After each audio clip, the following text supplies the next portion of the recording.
ازاي تقدر تغير صورة الشخصية لحسابك على الفيسبوك، وتقدر كمان تغير صورة الغلاف او تقدر تضيف صورة الغلاف على حسابك على الفيسبوك بطريقة سهلة وبسيطة بعد التحديثات الجديدة 2024.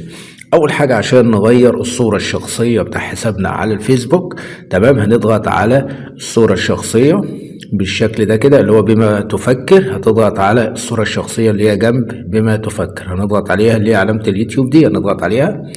تمام، هيبدأ يظهر معانا بالشكل ده. تمام، أول حاجة يا شباب هنبدأ نضغط على الصورة بتاعت الكاميرا بالشكل ده. هنا بيقول لك ايه؟ تحديد صورة ملفك الشخصي، تمام، او استيراد من انستجرام، او تشغيل ميزة الحماية لصور الملف الشخصي، او اضافة تصميم، او انشاء افطار للملف الشخصي. كل اللي علينا هنبدأ نقول له ايه؟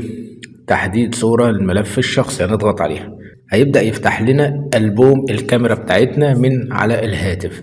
طبعا أنا هختار صورة مثلا، وليكن هختار الحمد لله ديت. هبدأ أضغط عليها وهبدأ أقول له حفظ. هيبدأ يحفظ معايا بالشكل اللي انتوا شايفينه ده كده. انا غيرت الصورة الشخصية بتاع حسابي على الفيسبوك. تمام، طيب انا عايز بقى اغير صورة الغلاف. اغير صورة الغلاف ازاي؟ برضو هاجي اضغط على الكاميرا. هنا بقول لك عرض غلاف الملف الشخصي، تحميل صورة، تحديد صورة من على الفيسبوك. ممكن اجي اقول له تحديد صورة على الفيسبوك، يعني هضغط كده هيبدأ ايه؟ يجيب لي الصور اللي على حسابي على الفيسبوك. طب انا مش عايز صورة من على حسابي على الفيسبوك. هبدأ اضغط تاني على الكاميرا ديت وهبدأ اقول له تحميل صورة، هضغط عليها. هيبدأ يفتح معايا بالشكل كده. هبدأ ممكن اقول اختار الصورة بتاع الحمد لله، اضغط عليها كده. هتبدأ تنزل معايا. هبدأ اسحبها لفوق لتحت كده بصباعي. هبدأ اطلع وانزل لحد ايه مظبوطة معايا. ممكن اخليها كده وهبدأ اقول حفظ. تمام، فكده اتحفظت معايا الصورة بكل سهولة. هنا بقول لك جاري تحميل صورة الغلاف.